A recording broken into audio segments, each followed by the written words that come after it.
Please welcome to the stage, John Perkins.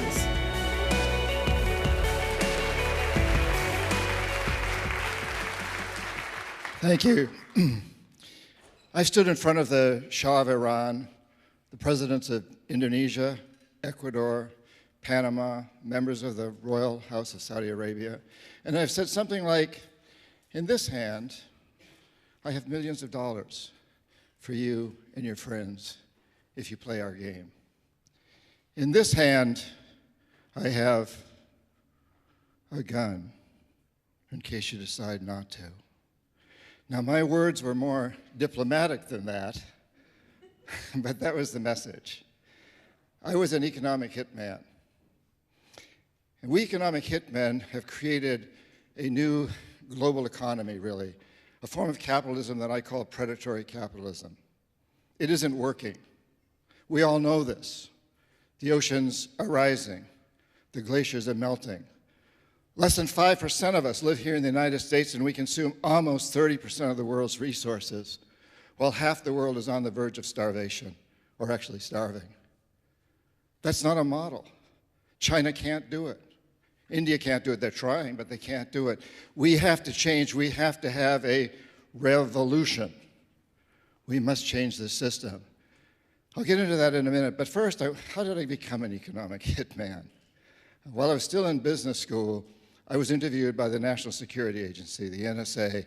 They put me through a series of extensive psychological tests, including on a lie detector. It's a long story, but to make a long story short, I ended up going in the Peace Corps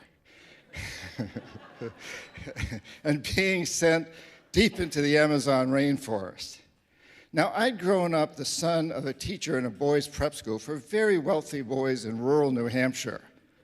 I grew up with lots of snow and cold, kind of like here in the winter, you know? And suddenly I find myself living in a thatched roof hut in the steamy jungle. You think I adjusted easily to that? After the Peace Corps, I then took a job. I was given a job as an economist at an international consulting firm in Boston with close ties to the NSA and the CIA. I was trained by a woman named Claudine Martin, whose job it was to train me to be an economic hitman.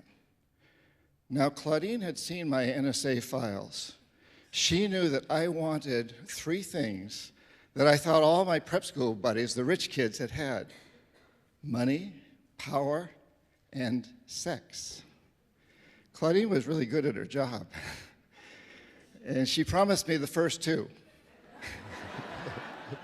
Money and power. And she taught me quite a bit about the third. And then she told me what my job would entail. I would go to countries with resources our corporations covet, like oil. I'd arrange a huge loan to those countries from the World Bank or its sister organizations, but the money wouldn't actually go to the country. It would go to our corporations, Bechtel, Halliburton, Brown and Root, familiar names, to build big infrastructure projects in those countries and incidentally make huge profits in the process. They'd build power plants and industrial parks, things that would benefit a few wealthy families in the country, the ones that own the industries. But the majority of the people would suffer. They would be left holding a huge debt they couldn't repay.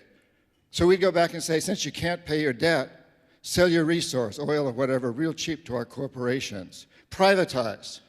Sell your utilities, your schools, your jails, everything like that to our corporations.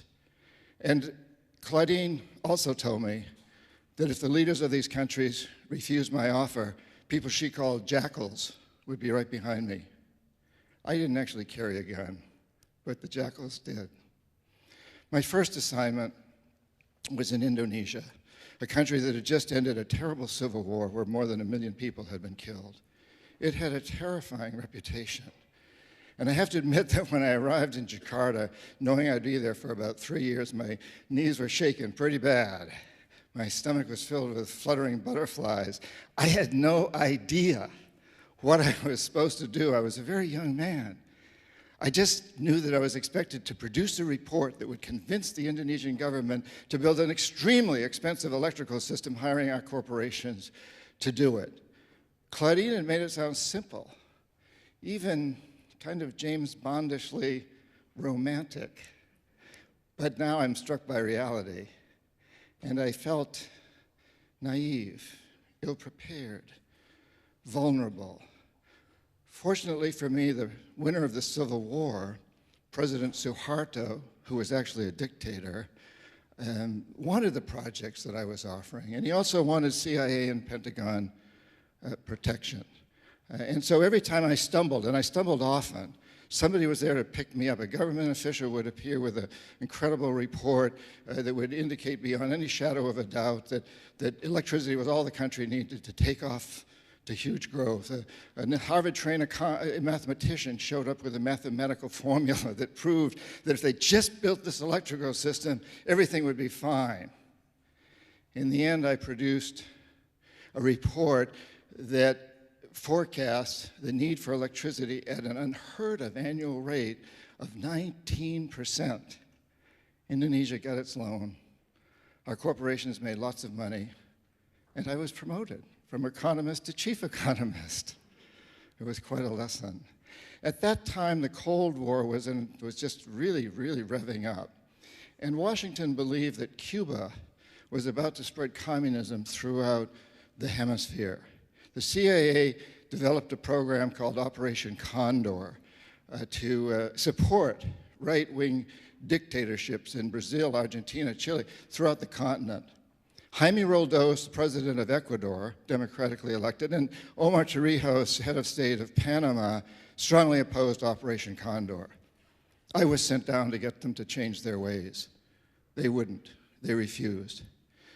Roldos was killed when his private plane crashed in what many believe was not an accident. Torrijos said, if CIA killed my friend Jaime, I'll probably be next. In less than 3 months, he died when his private plane crashed under very similar circumstances. You're going to hear after me, after the break, from a Marine Corps general who was in Panama at the time, and he agrees with me that these were probably, at least Torrijos was probably assassination. We don't really know who caused it. And I want to say that I'm not a conspiracy theorist. I don't believe in some overarching conspiracy to take over the world. But I do read reports. I think I'm a conspiracy factualist.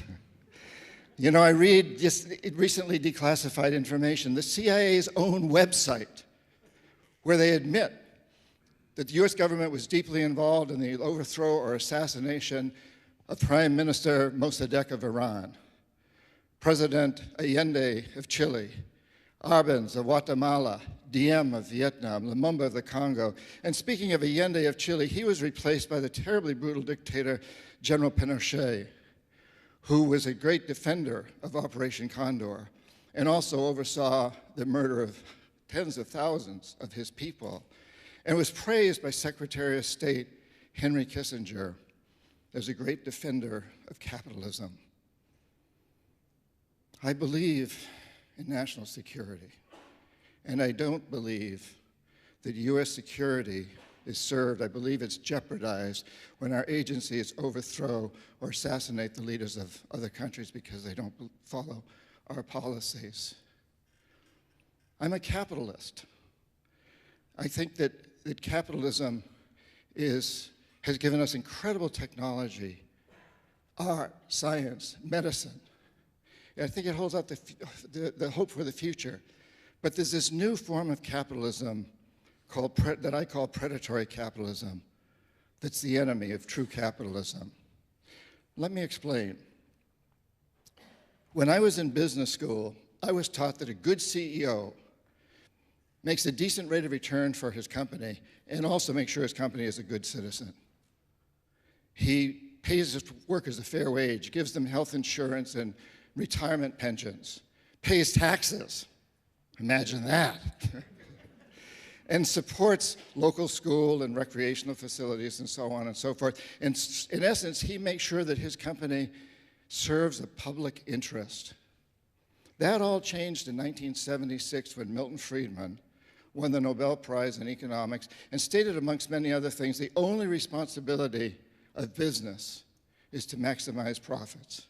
regardless of the social and environmental costs. It changed everything. And it has created this global fiasco, what I believe we're headed toward this disaster, where we're in it a lot now with the climate change, with all the things that we all know is happening, and we must change that.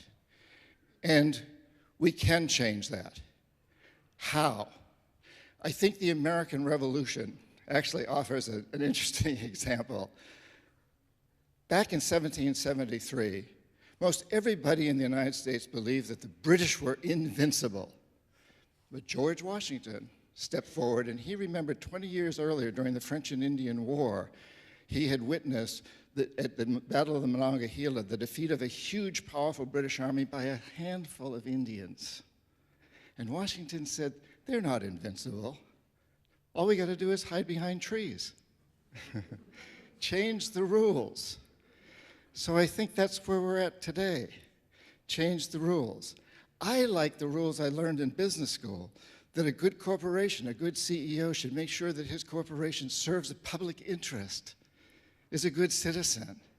I like the idea that you and I should invest in corporations that instead of essentially destroying the resources upon which our economy is based, instead of doing that, they clean up pollution, regenerate destroyed environments, develop new technologies for more efficient energy, transportation, communications, and just about everything else. In essence, let's get our corporations to create an economic system that is itself a renewable resource. Are you ready to do that? Yes, I think we're all ready. We can create this renewable resource so our corporations today really run the world. They control most of the politics in this country and just about everywhere else. But it's important to remember that they need us. We work for them, we manage them, many of you own them, you run them. They depend on us to buy their goods and services, to invest in them, to work for them, to support them through our tax dollars. We have the power. You have the power. Earlier, we heard this incredible music about our passion and our power. Let's put our passion to work. This brings us to you. What is it you can do, each and every one of you? What can we all do? Well, I think perhaps the most important thing to start off by saying is that we are living at a time in history when the individual, you, has more power than ever before. I travel a great deal around the world, speaking at events like this and many others. And everywhere I go, whether it's in Asia or Africa, South America, Europe, Middle East, United States, people are waking up to the fact that we live on a very tiny, fragile space station with no shuttles. And it's headed for disaster, and we got to turn it around. We can do it. So in my latest book, which is for sale out here, The New Confessions of an Economic Hitman, I have a whole section devoted to what you can do, lists and ideas. But I want to just mention 3 of them here today, kind of in summary. So remembering that we have this power today, especially with the internet. Number 1, search out and spread, shine a light on the story behind the story. I think my life as an economic hitman highlights the fact that there's almost always a story behind the story. And recently, revelations such as WikiLeaks and Edward Snowden papers and the Panama Papers and reporting by amazing bloggers and others, the Pulitzer Prize-winning ProPublica, Common Dreams, many, many organizations out there are shining a light on the fact that we have corrupt politicians. We have tax-evading billionaires. You know, democracy depends upon transparency. It depends on understanding the story behind the story. It demands that you and I look for the story. It demands that we question our leaders and our government policies. That's the patriotic thing to do. So number 1, look for, spread the story behind the story. Number 2, use local, individual, and community power, your power, to change politics, to change the governmental system, to change the laws. We, the people, must do it. We can't wait for a president to do it, whoever the next president is. We have to do it, and that's our job in a democracy, to do that. Recently, the small state of Vermont, with less than 0.2% of the US population, a tiny group of people in that small state, got laws passed that forced corporations to label GMOs. As a result, 5 of the major food companies, ConAgra, General Mills, Kellogg's, Campbell Soup, Mars, all committed to labeling GMOs here in Michigan and everywhere else in the United States. And I just recently heard Hugh Grant, not the actor, but the CEO of Monsanto, on the radio saying that that's impacting him hugely. Monsanto's going to have to reevaluate its attitude to GMOs because of what happened in the state of Vermont. We, the people, have forced the corporations to end apartheid in South Africa, to clean up polluted rivers, pass laws to make that happen, to open their doors wider to women and minorities. We have the power, the movement to amend now, to get big money out of politics. That's very important. So, number 2, join an organization or start one that impacts local laws, national laws, global laws. Do it. Get involved, please. This is something important that we all can do. And number 3, help a corporation understand that it must serve a public interest. Corporations listen to you. CEOs, I know lots of CEOs of very powerful corporations. They know if they're getting flooded by emails, tweets, or Facebook, whatever. They know, and they have to respond. So I suggest to you, pick a corporation, any corporation that appeals to you. Send them an email. Don't make them the enemy. Say, I love you, I love your product, but I'm not going to buy it anymore until you stop polluting or clean up pollution or pay your workers a fair wage or whatever your issue is. Send that email to the corporation and to all your social networking circles and ask them to send it to all their social networking circles. Get involved. So shine a light, change the laws, and convince corporations to serve a public interest. And in that way, we're going to turn this economic system that is failing us, one that's exhausted, one that's devastating its own resource base, into a renewable resource. I think you and I live at the most amazing, important time in human history. We are going through a revolution, a consciousness revolution. People are waking up across the planet. Together, we're going to come together and we're going to create a world that my 8-year-old grandson and every other child of every sentient being on this planet is going to look back at and say, hey, thank God for TEDx in Michigan. Thank God all those people came together and committed to moving forward to creating an economic system that's a renewable resource. Thank you all for being here. I look forward to taking this journey with you. Thank you so very much. Thank you. Thank you.